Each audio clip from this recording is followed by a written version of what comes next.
Bonjour à tous, dans cette vidéo on va aborder les structures de contrôle et notamment les structures conditionnelles, les mots-clés if, elif, else, le concept d'indentation et d'instruction composée ou imbriquée.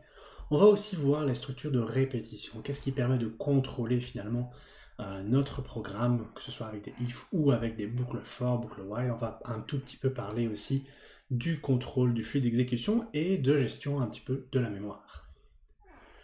Donc, en gros, les structures de contrôle, ce sont des groupes d'instructions, des types d'instructions qui déterminent l'ordre dans lequel les actions sont effectuées. On se rappelle qu'un programme s'exécute dans un certain ordre d'instructions, mais si on veut par exemple revenir en arrière ou bien répéter certaines instructions, mais au lieu de les copier-coller dans notre programme, on peut tout simplement utiliser les structures de contrôle. En programmation moderne, et notamment en Python, on en utilise principalement trois. La séquence, comme les chaînes de caractères, les listes, etc., pour ordonner les éléments, la sélection avec les instructions de conditions qu'on va voir juste après, et la répétition avec les boucles. Donc, dans les instructions conditionnelles, on a notamment l'instruction en Python, l'instruction if. La syntaxe, pour pouvoir l'utiliser, est qu'on met le mot-clé if, on met ensuite une condition, on met deux points, et ensuite on insère notre bloc d'instruction indenté avec une indentation, ou bien avec 4 espaces. Graphiquement, ça se représente de cette manière. On a notre flux d'exécution qui suit une ligne temporelle. On arrive à une certaine condition. Si cette condition est remplie, donc renvoie un booléen vrai, on insère une certaine séquence, un bloc d'instruction à exécuter, et ensuite on continue notre fil d'exécution. Si la condition était fausse, on passe directement à la suite de notre programme. En programmation, en Python, ça ressemble à ceci. Par exemple, si je définis une variable qui est égale à 5, je peux mettre une condition if a est égal à 5, ou par exemple plus grand ou égal à 3. Si c'est plus grand ou égal à 3, je peux par exemple afficher ma variable a. Je peux aussi afficher ici un message. Je peux, après mon instruction if, mon bloc d'instruction entouré de la condition, mettre un autre print pour voir qu'est-ce qui va se passer ici, et on va exécuter le programme. On voit que notre condition est remplie, puisque a est plus grand que 3, plus grand ou égal à 3, on affiche la variable a qui est égale à 5, on affiche notre message, et puis ensuite on passe à la suite du programme test.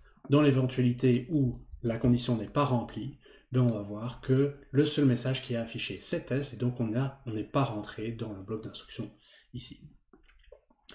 Dans l'éventualité où on veut faire un petit peu plus de contrôle, c'est-à-dire mettre une séquence lorsque la condition n'est pas remplie, alors on peut utiliser le mot-clé else. Le mot-clé else va nous dire tout simplement que lorsque la condition est fausse, ce qui n'existait pas précédemment, on va exécuter une autre séquence, un autre bloc d'instruction, de la même manière avec une indentation. Si on revient à notre programme, on aurait pu par exemple dire else et mettre une certaine indentation pour afficher le test. De cette manière-là, lorsque a est plus petit que 3, on affiche seulement test. Lorsque a est plus grand ou égal à 3, on affiche les deux premières. Et vous voyez que le mot-clé, l'affichage test, n'est tout simplement pas affiché dans ce cas-ci, tout simplement parce qu'on a l'un ou l'autre des blocs d'instruction qui est défini.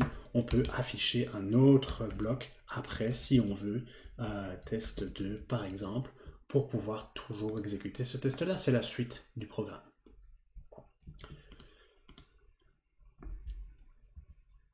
Lorsqu'on veut composer tous ces éléments, c'est là qu'on va commencer à imbriquer des instructions. On pourrait très bien mettre un mot-clé if avec une certaine condition. Dans ce cas-là, on peut afficher quelque chose, mais on peut aussi imbriquer des conditions, c'est-à-dire mettre un if à l'intérieur d'un if. Donc vous voyez un exemple ici où on a une certaine condition. Si elle n'est pas remplie, on va passer à une autre évaluation avec certaines conditions, et on peut imbriquer de cette manière-là autant de conditions d'instructions composées, d'instructions qu'on le souhaite, et c'est ça qu'on appelle des instructions composées. Si on veut faire cette imbrication, on a aussi un mot-clé qui est peut-être un petit peu plus facile à utiliser, c'est l'instruction elif, c'est-à-dire que si on a une certaine condition, on veut évaluer plusieurs conditions, il y a plusieurs cas de figure, on peut vouloir utiliser l'instruction elif de cette manière-ci. On met notre première condition avec un if, ça commence toujours avec un if, notre premier bloc d'instruction. Si la condition n'est pas remplie, on peut passer à une deuxième condition, tester cette condition-là. Si elle n'est pas remplie, on pourrait passer à une troisième condition jusqu'à autant de conditions qu'on veut. Et si toutes ces conditions ne sont pas remplies l'une à la suite de l'autre, alors on passe au dernier bloc d'instruction. Si on veut rajouter un else, on n'est pas obligé non plus de rajouter le else. Graphiquement, ça ressemble à ceci. À chaque fois qu'on a une condition vraie, on sort de notre séquence et on continue notre programme. Si la condition est fausse, on va évaluer la condition suivante. Donc c'est vraiment une séquence de conditions pour pouvoir rentrer dans nos différents blocs de programme. Par exemple, ici, on a un programme qui va évaluer, qui va transformer la note d'un étudiant en une lettre, en son barème. Mais par exemple, si la note est plus haute ou plus grande ou égale à 90, on va afficher la lettre A. Sinon, ça veut dire qu'on est en dessous, donc on va évaluer si est-ce qu'elle est plus haute que 70 ou plus haute que 60, plus haute que 50. Et sinon, on a la lettre F qui s'affiche. Attention à bien comprendre l'imbrication des blocs d'instruction. Il y a toujours une certaine indentation. C'est une règle de syntaxe qui est obligatoire en Python. On doit respecter la ponctuation avec le 2 points à chaque fois avec les instructions de contrôle. Et on doit absolument respecter l'indentation parce que c'est ça qui va définir les blocs d'instruction qui vont être exécutés. Même lorsque les blocs sont indentés, imbriqués, on doit absolument respecter l'indentation parce que c'est comme ça que Python va pouvoir comprendre qu'est-ce qui doit être exécuté à quel moment.